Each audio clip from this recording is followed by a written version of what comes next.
So, the organic machine that is a human being. I want to talk about a little thought I had this morning, which is that we are very reactionary as humans. We are responding to stimuli, and all life really responds to stimuli in a certain way. The reason I want to discuss this is because I think on some level, we can learn a lot from the similarities between us and how we respond to stimuli and how we exist as a kind of organic technology, if you will. I think technology that's been created by people, the understandings of technology and the technological advancements and such, the way that maybe specifically computer systems run, it's very intuitive. And what I mean by that is that we have created technologically that kind of mirror structures that are already present within the biological mechanisms of a human being, not just human being, but of all life. And I would say, as the philosopher that I am, why is that? What is this purposeful ordering or this structuring of the organic technology or the organic mechanics of genetics and how life works, how life is structured, how genetics and DNA structures and dictates and orders the way that our life will run, or the traits we'll have, or the things that impact every aspect of our biological makeup. And in the same way, how is the tech and the ordering and the structures of the code of different computer programs and software programs and different things like that, how is that mirroring that? And on the surface, I see the similarities, but that's just like how everything works. And that's what I'm describing now. Being a philosopher, I'm not diving deep, but more like going out. So we're getting a bigger perspective of this. So the concept I really am talking about is that great ordering, that structure, that organic creation, I guess. These structures, the makeup of everything that makes our world and our universe that we know of, the known universe, understandable. And the way that we can see that it's ordered and structured, things like genetics in DNA, they're literal structures and building blocks that we can see. And so in this way, everything would have that, right? Any technology we make, anything we create, any art we create, anything, it's going to follow those natural laws, right? So it's really interesting when you start diving into code and seeing that there is an ordering, there are natural laws, whether they be within mathematics or other things that I don't fully understand. It's interesting to see that there are natural laws that are at play, and that's why there's a mirroring, because on the grand scale, everything is in this structure, in this ordering process. There is nothing that acts outside of this ordering process that we are aware of, that we can know, that we can see, that we can witness. And I would say people who are super spiritual will probably come at me and be like, what about the spirit realm? What about this? I would say there is an ordering. There is a structured process to this. There are ways that it is meant to work. And outside of that, it doesn't. Outside of that, it's chaos. Outside of that, it can't really exist in totality.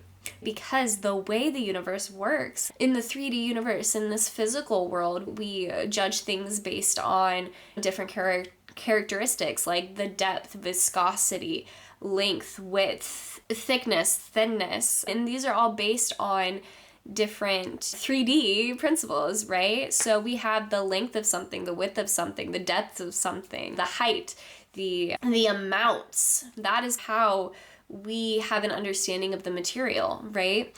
And in that same way, I think even the spirit world, even different areas of that, and then also in technology, there's different weights. In technology, you can't see it as readily unless you're a coder, right? So like in things like computers and different technological systems, things still hold weight, things still have significance, and they have their own laws to dictate that, to determine, is this code going to work if we don't put it like this? No, because it's the wrong syntax, or there's something missing, and we can't do that, right? In the same way, DNA, when our genetic makeup, when our literal genetics, our literal DNA has mutations or issues like that, then things can become corrupted, just like files can become corrupted.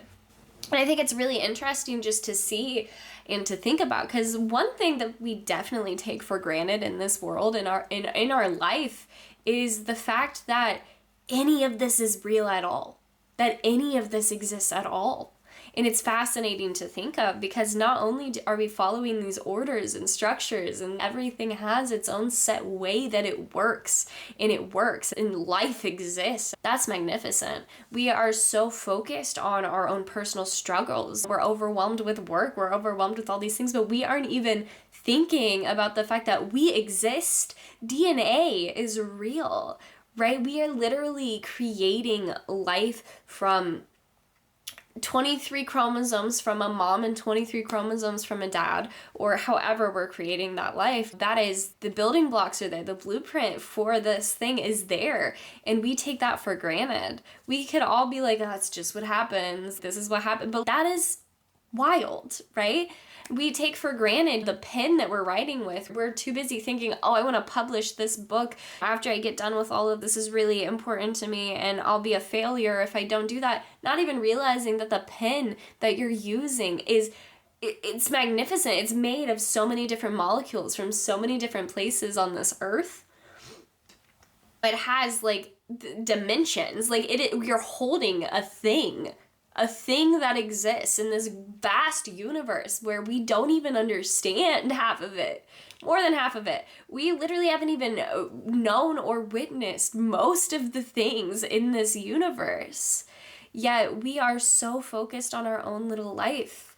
And I think a reason it's nice to meditate on this philosophically occasionally is just so you really understand the vastness and the brilliantness, right, of you, of the fact that we have this life, how brilliant that we have this life, right? To take this life for granted and think that this, without all the money, without all of the healthy things, without all the things that you have said you want, all of your goals, you can still be happy, you can still be fulfilled, you can still realize that just the fact that you were born is such a magnificent fact. It is such a magnificent, wild, just incredible feat. It's just to take that for granted, to take for granted the fact that you even have paper to write on, to take for granted that there are trees outside that literally give us air, healthy oxygen. Our oxygen is coming from the green plants on this earth. Is that not mind-blowing? Because that is the way that it works. That is the structuring and the ordering of this world. This one, the earth specifically, is so magnificent if we stop to think about it. Yes, there's pain. Yes, there's struggle. Yes, day to day we might have monetary issues. We might have financial struggles. We might have a fight with a family member. But at the end of the day, it is so magnificent that we are given this life, that we are given this opportunity. And I think it is even more so important for you to realize the greatness of this life and of this existence. And one thing that I don't actually understand is being a nihilist or being super pessimistic all the time. And my reasoning for that is that just look at anything and think about it a layer deeper, one layer deeper. And if you are not fascinated, if it is not magnificent to you, then I kind of want to challenge you to keep digging. Because what's the point if we don't? And not that you have to, just if you really can't feel it, if you really don't see it, if you really... I think on some level, a lot of us are on computers a lot, right? Technology is definitely advanced, and we have a really big understanding of that. And as I said before, reactionary. I think we are always responding to stimuli in the same way that if you go into a computer program and you give it an order, right? You go into this, you write code, you're giving it an order, it's going to start acting accordingly to that order. And in the same way, when we receive external stimuli, whether it be like light in the morning and you're really tired, or you are drinking caffeine first thing in the morning and you have a severe caffeine addiction, whatever happens, our mind, the chemicals are responding, we are responding, our nerves are responding, our thought process is responding, neurons are firing at the reaction or response of some kind of stimuli, right? So the external stimuli sparks internal stimuli.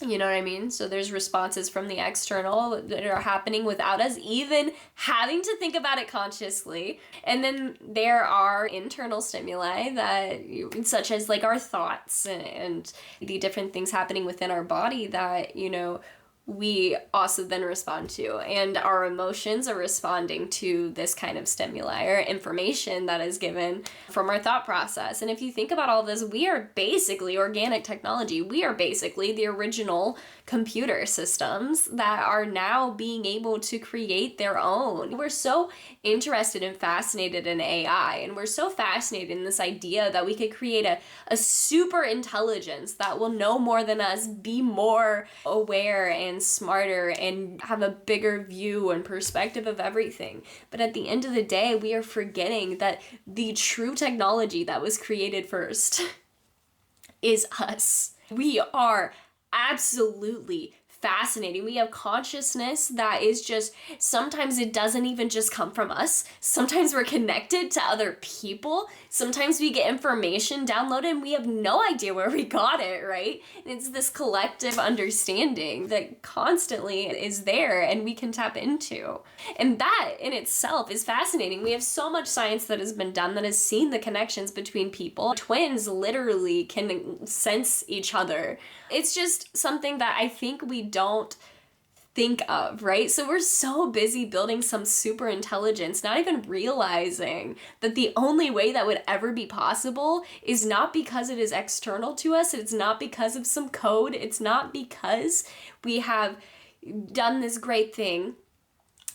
It's because technology existed before technology existed. It is because the organic building blocks of matter, material, this world, the universe, us, our biological understanding, the way that genetics work, genetic code has existed before we were even diving into that technology. Which is why if we're thinking about the first computers, the fossils that they were basically just us having an understanding of structure and building that, implementing a structure that already existed into technology. And now it keeps advancing and advancing, and we're using technology to learn itself, and we're using not just AI, but we're using specific programs and stuff to program other things. And so it's not just our human minds working, but it is still based on all of the information, the understanding, and the things that have existed from the beginning of time. And I think the more we advance, we think of it separate from ourselves. That's why we're always thinking aliens brought it, like this. But the truth of the matter is that advancement and increase and growth is just a natural part of the kind of process of this technology, right? So if you think about it, the first biological organisms, if you're going to think about it from a scientific perspective anyway, then let's remember those little building blocks of life, right? And I don't necessarily believe this, so this is just me philosophizing with you, okay? I'm not a scientist, but if you're going to be super in the tech field and whatever, not the field, not like your career, I just mean if you're going to be super of that mind, then I'm going to try to stay in that realm for a second and dive into this idea. Life, very first life was tiny little bacteria, right? They were little like, I don't know if it was bacteria, but it was a tiny little organism, right? And then it's expanded and increased. And then it learned, and then like the genetics, there started being more rules, more laws, more things. It started growing.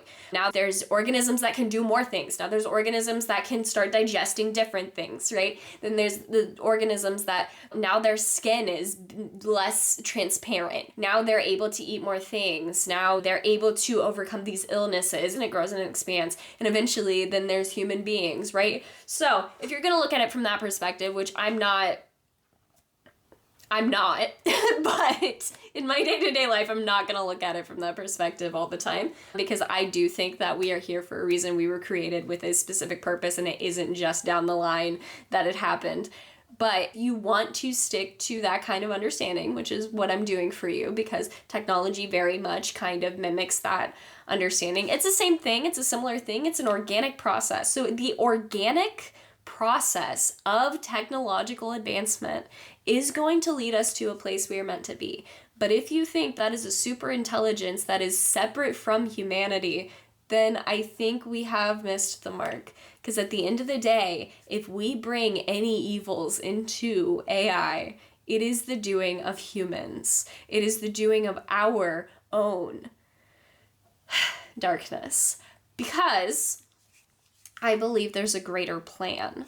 But this video is not about my personal beliefs. This video is me just expounding on the idea of the fact that technology is organic. And if it is to grow to be something immense, then that is just how life works, isn't it? That is just how life works. To create non-life, we could call it non-life, we could call it a consciousness that isn't alive. Sure, we could do that, right? But at the end of the day, it wouldn't have happened without life. It is a continuation of the biological into the technological, okay? And they aren't necessarily, they're definitely separate things. That's not what I'm saying. But without life and the biological mechanics of DNA, we would have never had a structural understanding of what code even could be. And we would never have started making medicines. We would never have done any of these things that at one point were organic, alchemy, chemistry, working with biological materials, to now tech, this magnificent, wonderful, incredible tool that has been, I would say, given to us, like a lot of people want to believe, but it's much bigger than that. And it's much more purposeful than that. And the only reason any of this can exist is not by chance. It's because it's a part of the plan. Okay? So, a lot of fear-mongering about AI and things like that, for me, I just want to say, this is a continuation. And if we make a super intelligence, remember, it is not more powerful than you. There is no reason for all of this crazy fear-mongering, because that's not what's going to happen. And that's not the purpose or the point. I hope this made you think. This one's to make you think, friends, because these are the thoughts I have that I haven't been sharing. And technology is really wonderful. And another thing, I made a Substack. I'm going to be talking about some similar topics, a lot of similar topics to the videos that I've made here. But if you actually want to read them instead of watch long videos, then catch me over on Substack, subscribe, and yeah, I'll see you there. I'm super excited. Much love. Bye.